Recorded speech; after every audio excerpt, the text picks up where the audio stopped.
Hello what's everyone, welcome back to my channel commerce वाली। आज की इस वीडियो में हम मेथड्स ऑफ सैम्पलिंग को रीड करने वाले हैं। इसके फर्स्ट पार्ट में हमने census method and sample method को अच्छे से रीड किया था, जिसमें हमने उसके merits and demerits plus suitability को अच्छे से कवर अप किया था। अगर आपने फर्स्ट पार्ट नहीं देखा है तो आप पहले फर्स्ट पार्ट को देख लो, देन सेकेंड पार्ट पे आना। And one more thing guys, हमारी अकाउंटिंग की जो सीरीज़ है वो ऑलरेडी है, आप प्लेलिस्ट चेक कर सकते हैं और अपनी अकाउंटिंग की भी प्रिपरेशन स्टार्ट कर सकते हैं। So without wasting any time, let's just start the videos. Method of sampling. Methods क्या क्या होते हैं सैम्पल कलेक्ट करने के लिए सैम्पलिंग में? सो 6 मेथड ऑलरेडी मैंने डिस्कस किया था लास्ट वीडियोस में, एक प्रॉपर रिव्यू दिया था। अब हम इनको डिटेल्स में समझेंगे। First one, random sampling. Random sampling क्या होती है? Random sampling means as a lottery. इसका बेस्ट एग्जांपल होता है कि लॉटरी निकलना। लॉटरी में क्या होता है कि आपको पता नहीं होता है, मतलब बहुत सारे लोग हैं या फिर बहुत सारी लॉटरी से उसमें कोई सी भी लॉटरी निकल जाती है, किसी की भी निकल जाती है, रैंडमली निकल जाती है, ठीक है, पता नहीं होता। सबको ईच एंड एवरी आइटम्स को यूनिवर्स में इक्वल चांस मिलता है। तो random sampling is that method of sampling in which each and every item of the universe has equal chances of being selected in the sample। सबको equal chance मिलता है select होने का, कोई सा भी आप सैंपल उठा सकते हैं, ठीक है। तो उसको बोलते हैं रैंडम सैम्पलिंग। रैंडमली एक सैंपल चूज कर लिया किसने? इन्वेस्टिगेशन, ठीक है। अब इसके मेरिट्स और डिमेरिट्स क्या क्या होते हैं? मेरिट्स में क्या है? फर्स्टली आता है आपका पर्सनल बायस। मेरिट्स ये है कि आप रैंडम मेथड में कोई पर्सनल बायस नहीं होगा, ठीक है, कोई भी पर्सनल बायस नहीं हो सकते उसमें, क्योंकि आप सबको एक इक्वल चांस मिल रहा है, ठीक है। तो बायस होने का तो चांस ही नहीं होगा, सबको इक्वल चांस है, उसमें आप रैंडमली उठा रहे हैं। Then second, very simple and straightforward method. बहुत सिंपल है ये मेथड, बहुत इजीली हो जाता है। फेयर रिप्रेजेंटेटिव, सबको इक्वल चांस मिल रहा है, means fair representative. Each and every item stand equal chances of being selected. This is the most important point of random sampling.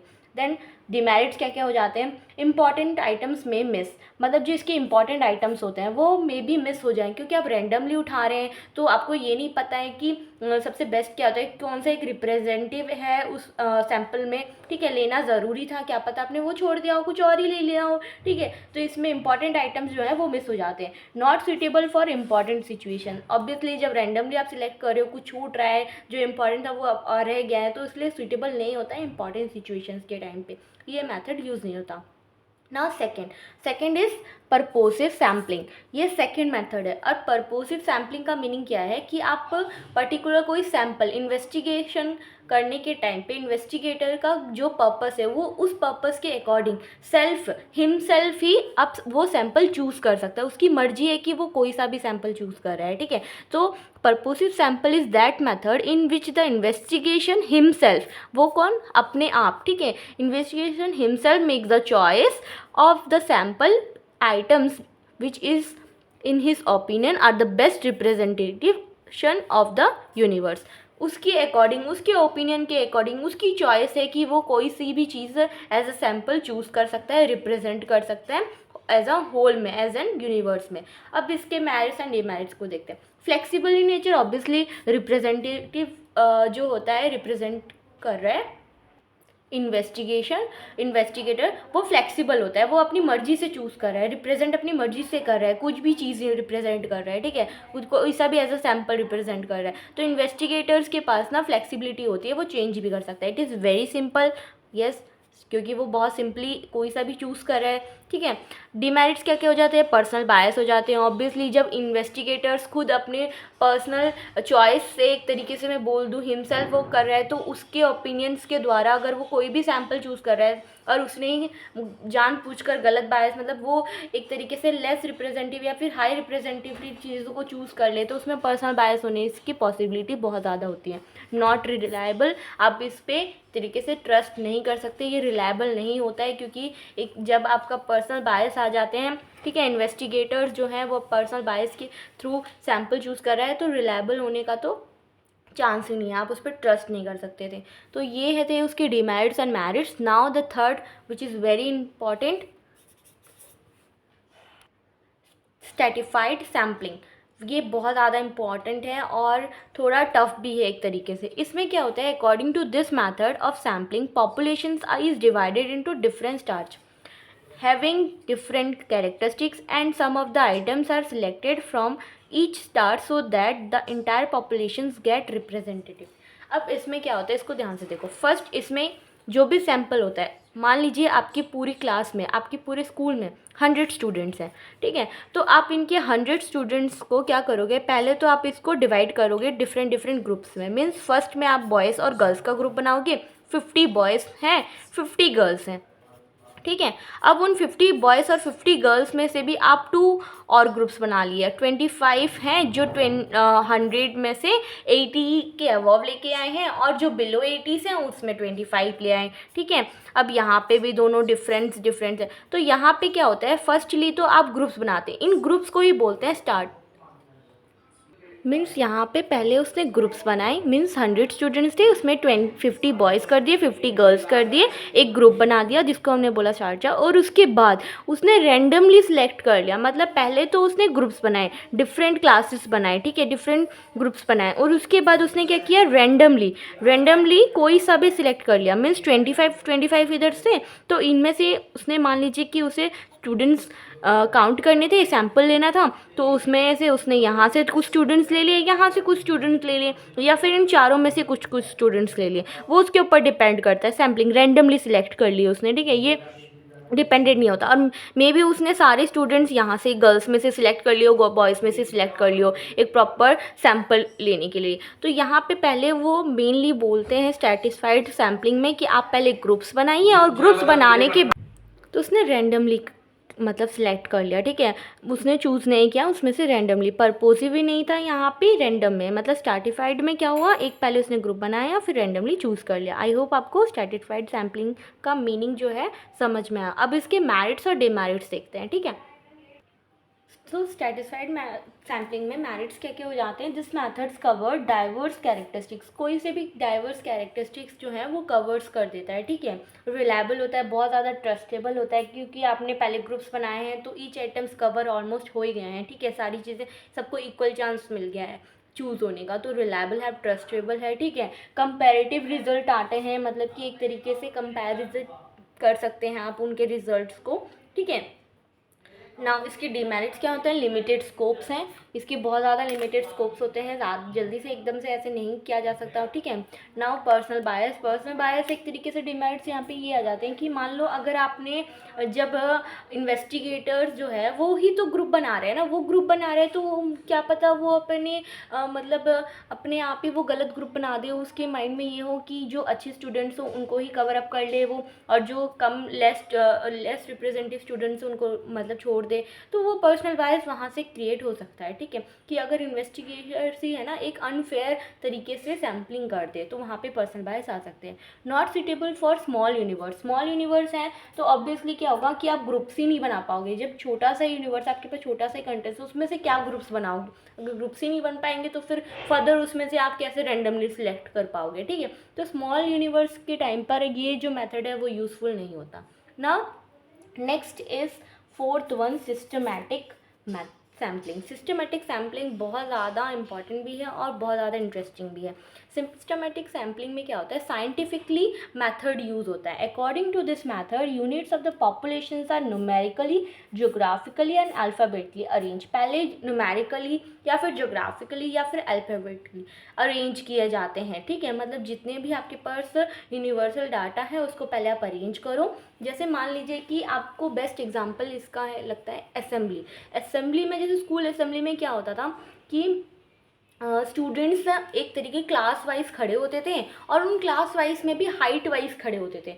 मान लो कि आपके पास 100 स्टूडेंट्स हैं, तो आप 100 स्टूडेंट्स को रॉ बनाएंगे, एक रॉ में 10 स्टूडेंट्स खड़े होंगे और अकॉर्डिंग टू हाइट्स खड़े होंगे, मीन स्मॉल से बिग, ठीक है। तो आप इसी तरीके से एग्जांपल ले लीजिए कि आपके पास 100 स्टूडेंट्स हैं और सबकी 10 लाइन है, तो यहाँ पे 1 2 3 4 5 6 7 8 9 10 ऐसे रो में खड़े हैं, और यहाँ पे 10 लाइन्स ऐसी हैं, स्मॉल टू बिग खड़े हैं, ठीक है। तो यहाँ पे पहले आप इस तरीके से अल्फ़ाबेटली या फिर न्यूमेरिकली आपने अरेंज कर दिए। फिर उसके बाद एवरी 9th आइटम, कोई सा भी एक 9th आइटम आप ले सकते हो। मान लीजिए मैंने लिया 5th आइटम लिया, तो 5th आइटम्स में आप उसके बाद नेक्स्ट 10th आइटम ही चूज़ करेंगे, मतलब 5th के बाद नेक्स्ट जो आएगा वो 10th ही आएगा, ओके।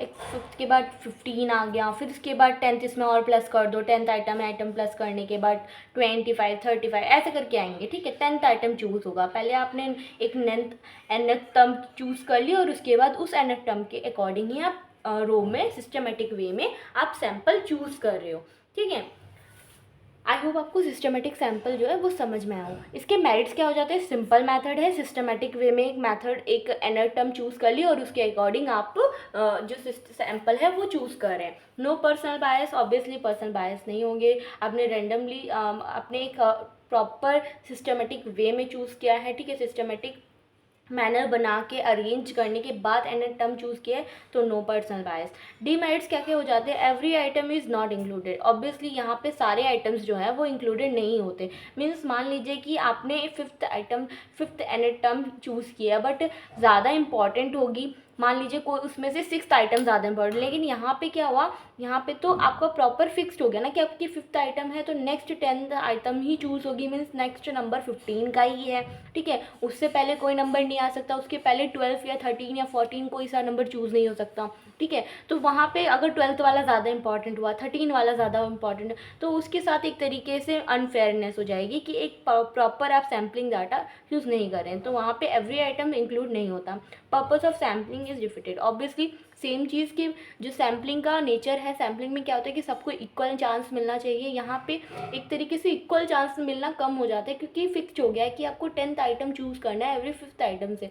अब 5th के बाद आपको 15 ही मिलेगा इस तरीके से, तो बाकी सारी चीज़ों का तो नंबर आना रह गया ना, उनको तो चांस मिला ही नहीं क्योंकि फिक्स्ड हो गया है कि 5th के बाद 15 ही चूज़ होगा, एवरी 10th आइटम ही चूज़ होगा। तो बाकी उनके पीछे जो मतलब आगे पीछे जो नंबर्स हैं उनको तो चांस नहीं मिल रहा है ना, तो वही चीज़ हो जाती है कि यहाँ पे थोड़ी सी अनफेयरनेस हो जाती है सिलेक्ट करने के टाइम पे सिस्टमेटिक सैम्पलिंग में। तो ये थे उसके कुछ demerits and merits. Now again 5th one is quarter sampling. अब ये क्वार्टर सैम्पलिंग और स्ट्रेटिफाइड सैम्पलिंग ना सिमिलर है, दोनों बहुत ज़्यादा सिमिलर है, तो बच्चे बहुत कंफ्यूज हो जाते हैं। बट आई होप मैं आपको ऐसे एक्सप्लेन करूँ जैसे वो आप कंफ्यूज ना हो। अब यहाँ पे स्ट्रेटिफाइड मेथड में मैंने आपको क्या एक्सप्लेन किया था कि पहले ग्रुप्स बनते हैं और ग्रुप्स बनाने के बाद हमने 100 स्टूडेंट्स के ग्रुप्स बनाए थे, बॉयज़ अलग गर्ल्स अलग, और उसमें से भी उनके मार्क्स के अकॉर्डिंग उनको सेपरेटली ग्रुपिंग में कन्वर्ट किया था और देन रेंडमली सिलेक्ट कर लिए थे स्टूडेंट्स। ठीक है, यहाँ पे क्या होता है क्वार्टर मेथड में वही सेम होता है कि आपके 100 स्टूडेंट्स हैं, उसमें से आपने पहले 50-50 चूज़ कर लिए, बॉयज़ एंड गर्ल्स अलग अलग। फिर उसके बाद बिलो आपके 80 और अबव 80 के स्टूडेंट्स आपने चूज़ कर लिए और उसमें से आप एक प्रॉपर डाटा ले रहे हो और उसका एवरेज निकाल रहे हो। तो उसमें से यहाँ पे क्या होगा, वहाँ पे तो रेंडमली चूज़ किया था, यहाँ पे रेंडमली चूज़ नहीं होता, यहाँ पे अकॉर्डिंग टू द इन्वेस्टिगेटर्स, आपके इन्वेस्टिगेटर्स के अकॉर्डिंग चूज़ होता, उनके कन्वीनियंस के अकॉर्डिंग चूज़ किया जाता। वहाँ पे रेंडमली उठाया था, यहाँ पे रेंडमली नहीं, यहाँ पे कौन, इन्वेस्टिगेटर खुद उनके कन्वीनियंस के अकॉर्डिंग चूज़ कर सकता है। मतलब पहले यहाँ पे भी क्या होगा, ग्रुप्स बनेंगे। In this method the population are divided into different groups और different classes according to different characteristics of the population. And then उसके बाद जो इन्वेस्टिगेटर्स हैं वो अपने अकॉर्डिंग, अपनी चॉइस के अकॉर्डिंग, अपने कन्वीनियंस के अकॉर्डिंग चूज़ करेगा। ठीक है, आई होप आपको क्वार्टर सैम्पलिंग समझ में आया हो। उसके मेरिट्स क्या हैं? Very simple, flexible in nature है, इन्वेस्टिगेटर अपने अकॉर्डिंग चेंजेस कर सकता है इसमें। ठीक है, नाउ बायस, ऑब्वियसली इन्वेस्टिगेटर अपने आप चूज़ कर रहा है, पर्सनली चूज़ कर रहा है, तो इसमें पर्सनल बायस आने के चांसेस हैं। वो चाहे तो ज़्यादा अच्छे स्टूडेंट्स को मतलब ज़्यादा क्वांटिटीज़ में ले लें, अबव वालों को, और बिलो वालों को कम क्वांटिटीज़ में, तो उसके ऊपर डिपेंड करता है। Not suitable for important situation, obviously personal bias आ रहा है तो ये तो डेफिनेटली रहेगा कि इंपॉर्टेंट सिचुएशन में ये वर्क नहीं कर सकता। ठीक है, now next one and very last one, which is convenience sampling. In this method sampling is done by the investigators in such a manner that suits for his convenience. यहाँ पे क्या था, क्वार्टर सैम्पलिंग में पहले उसने grouping की थी और उसके बाद जाके उसने अपने कन्वीनियंस के, इन्वेस्टिगेटर अपने कन्वीनियंस के अकॉर्डिंग चूज़ करा था। बट कन्वीनियंस सैम्पलिंग में क्या होता है, इन्वेस्टिगेटर की मर्जी है कि वो मतलब मेथड्स बनाए ना बनाए, प्रॉपर एक ऐसी सैम्पलिंग ले ले, ऐसी एक सैम्पल उठा ले, ग्रुप बना के सैम्पलिंग उठाए, रेंडमली सैम्पलिंग उठाए, सिस्टमेटिकली सैम्पलिंग, तो अपने कन्वीनियंस के अकॉर्डिंग जल्द से जल्द जैसे भी उसको सूटेबल लगे वो अपना सैम्पलिंग उठा सकता है। ये मेथड वहाँ यूज़ होता है जब आपको बहुत ही ज़्यादा क्विकली एक सैम्पलिंग उठा के डाटा रिप्रेजेंट करना है। ठीक है, तो उस टाइम पे इन्वेस्टिगेटर कन्वीनियंस सैम्पलिंग को यूज़ करते हैं। जहाँ पे लेस टाइम पे आपको डाटा रिप्रेजेंट करना हो, तो उस टाइम आपको ये सैम्पलिंग चूज़ करनी पड़ती है, जहाँ पे इन्वेस्टिगेटर की मर्जी है, उसके कन्वीनियंस के अकॉर्डिंग वो कुछ भी चूज़ कर सकता है, ठीक है, और सैम्पल चूज़ कर सकता है। अब इसके मेरिट्स क्या हो जाएंगे, simple and easier, very simple है ये, टाइम सेवर है, बहुत जल्दी हो जाता है, ठीक है, उसके अकॉर्डिंग वो चूज़ कर रहे हैं, कुछ भी चूज़ कर सकते हैं। यहाँ पे पर्सनल बायस बहुत हाई लेवल के हो जाते हैं कि इन्वेस्टिगेटर अपनी मर्ज़ी से चूज़ कर रहा है, उसकी मर्ज़ी है, वो थोड़ा मिस बैलेंस कर सकता है, ठीक है, एक तरीके से अनफेयरली सैम्पल कर सकता है, ठीक है, सैम्पलिंग कर सकता है, उसकी वजह से रॉन्ग कंक्लूजन भी काफ़ी टाइम आ जाते हैं कन्वीनियंस सैम्पलिंग में।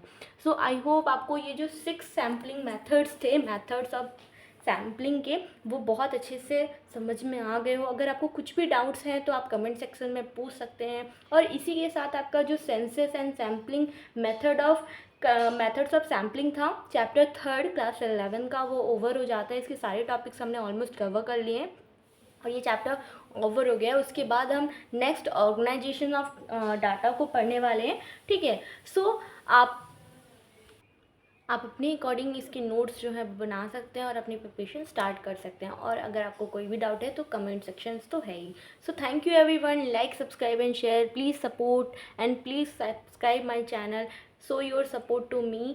बहुत अच्छा लगता है कि अगर आपको सपोर्ट एक मिल जाए, एक लाइक मिल जाए या फिर एक सब्सक्राइब मिल जाए। और अपने फ्रेंड्स को भी ना ये वीडियो शेयर करना मत भूलना। Okay, thank you everyone, thanks for watching.